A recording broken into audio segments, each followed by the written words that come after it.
Dalla Porta, bonjour. Vous êtes médecin, néphrologue, docteur en éthique et philosophie appliquée à la santé. Vous travaillez à la Fondation Santé des étudiants de France, une institution spécialisée dans la prise en charge soins-études des adolescents. Dans le cadre des débats Savoir et agir autrement, nous souhaitons vous interroger sur 2 points. Le premier, face à cette terrible épidémie du Covid-19, comment aider les professionnels de santé concrètement à s'orienter au regard de situations tout à fait inédites. En second lieu, nous vous demanderons de clarifier les concepts sur ces problèmes sociétaux également tragiques qu'on rencontre dans les EHPAD, les réa et les différents services de médecine.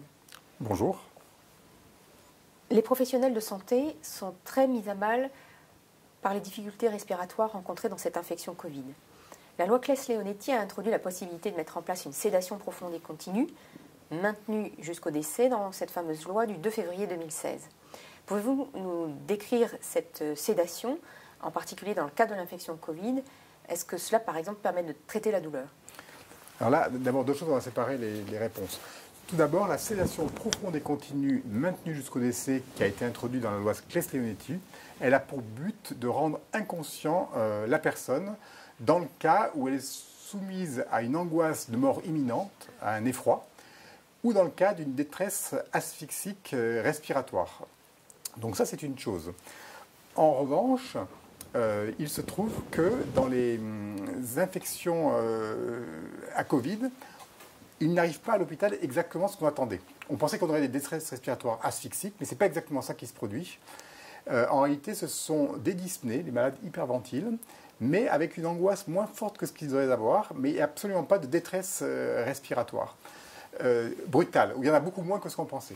Donc finalement, ce n'est pas des sédations profondes et continues qu'il faut mettre en place, mais c'est tout simplement des bonnes pratiques d'antalgie, d'analgésie et d'accompagnement. Donc la sédation profonde et continue est mise en place uniquement dans un moment terminal finalement. Voilà, elle est mise en place dans non, même pas. Je dirais que dans les infections Covid, en fait, il y a une dyspnée. Et on se demande même s'il n'y a pas une atteinte virale du tronc cérébral qui expliquerait qu'il y ait moins d'angoisse et moins de détresse respiratoire asphyxique. Donc il y a une dyspnée, il faut l'accompagner. Mais la sédation profonde et continue n'est pas forcément indiquée. On est dans un autre registre beaucoup plus, on va dire, serein que cette fameuse sédation profonde et continue. Très concrètement, pour les médecins qui nous écoutent, que faut-il faire? Quelle démarche thérapeutique mettez-vous en place dans ces dyspnées mal tolérées? D'accord. Donc on va distinguer la dyspnée mal tolérée de la détresse asphyxique aiguë avec effroi. Donc pour les dyspnées mal tolérées, en fait, il faut faire quelque chose de proportionné, de titré, et il faut avoir une dose adaptée à la situation. Donc vous allez prendre de la morphine. Moi, je ne suis pas médecin en soins palliatifs, donc il faut quand même se renseigner, donner un coup de fil au réseau, à des gens plus compétents que moi.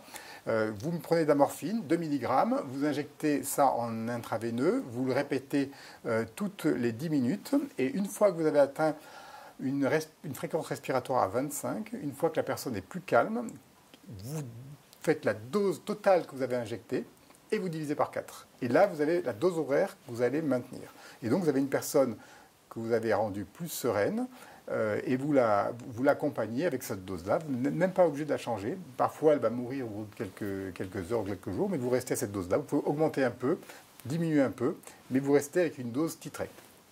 Si par contre survenait une détresse respiratoire asphyxique avec angoisse de mort imminente, dans ce cas-là, il faut une sédation profonde. Alors, le protocole, là encore, donner des coups de téléphone pour vous renseigner. Moi, je ne suis pas du tout compétent dans ce domaine-là. Je suis un médecin assez ordinaire pour ce domaine-là. Donc, dans ce cas-là, vous prenez de l'hypnoël, 1 mg toutes les 5 minutes, et puis vous essayez d'endormir la personne. Une fois qu'elle est endormie, vous additionnez toutes les doses que vous avez mises, vous divisez par 2, et vous avez la dose d'hypnoël que vous maintenez au long cours. Vous avez évoqué cette dimension, à savoir que la personne pouvait en effet décéder. Pouvez-vous nous expliquer cette notion de double effet qu'on voit souvent circuler? D'accord, c'est une bonne question, vous faites bien de la poser parce qu'effectivement j'avais oublié d'en parler. Ce qui est très important, c'est effectivement ce double effet. Alors pour l'expliquer simplement, en fait le double effet, ça consiste à dissocier l'effet bénéfique qui est de soulager la souffrance de l'effet maléfique qui est de provoquer la mort. Donc quand vous prescrivez une sédation, une analgésie, un traitement, vous devez avoir l'intention de soulager avec la prévision non voulue de la mort. C'est-à-dire que vous devez soulager en sachant que peut-être ça accélérera la mort, mais vous ne devez pas avoir l'intention de la mort. Dans l'euthanasie, c'est l'inverse. Dans l'euthanasie, en fait, vous avez l'intention de la mort avec l'éventualité bénéfique du fait que la douleur va disparaître. Donc, je me répète, quand vous mettez une sédation en place ou quand vous mettez en place une analgésie, vous devez simplement soulager la souffrance. Si ça accélère un peu les choses, si ça hâte la mort, c'est pas grave, mais vous ne devez pas, en fait, faire quelque chose d'extrêmement brutal en espérant que la douleur disparaisse.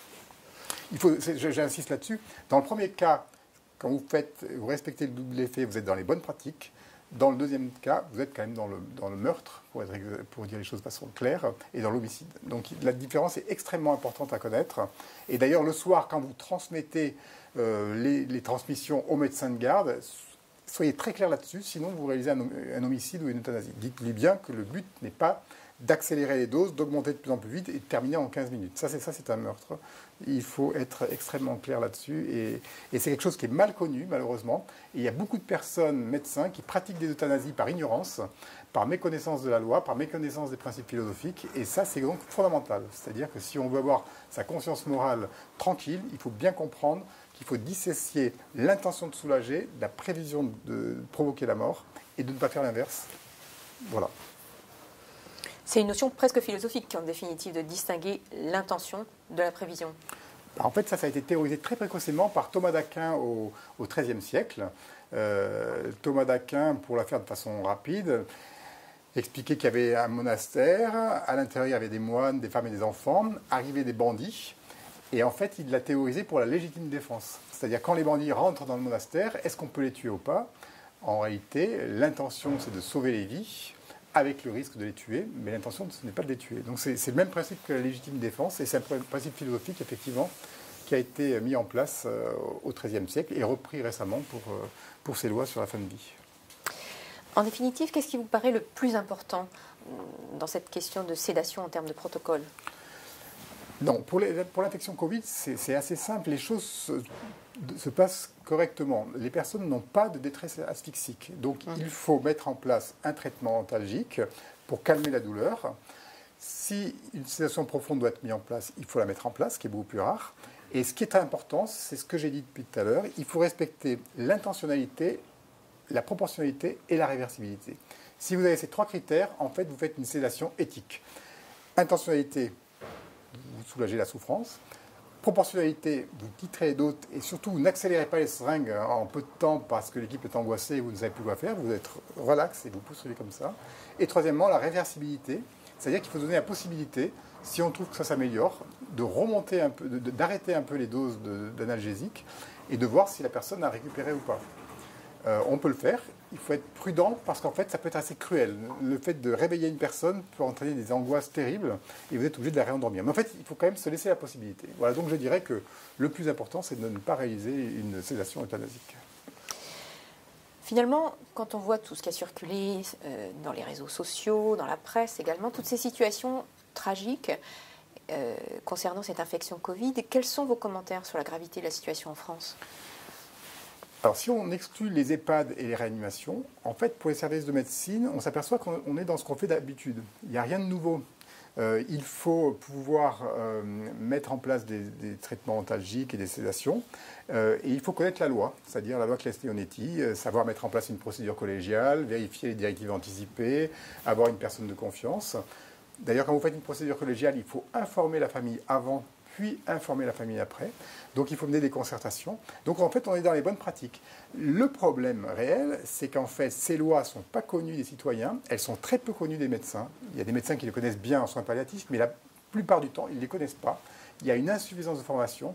Donc le vrai problème n'est pas du tout lié au Covid, n'est pas du tout lié à l'enjeu moral de la situation. Le problème est lié à une insuffisance de formation des professionnels de santé et à une insuffisance de mise en place de bonnes pratiques. Donc en réalité, pour les établissements, il n'y a rien d'autre que de faire ce qu'il faut bien faire. Et il y aura simplement un peu plus de décès. C'est-à-dire que là où dans un service, il y a un décès par mois, et là, il y en aura peut-être 4 ou 5 dans le mois. Mais c'est simplement ça la différence. Merci pour tous ces éclaircissements qui nous permettent vraiment d'observer d'un jour nouveau toutes ces notions.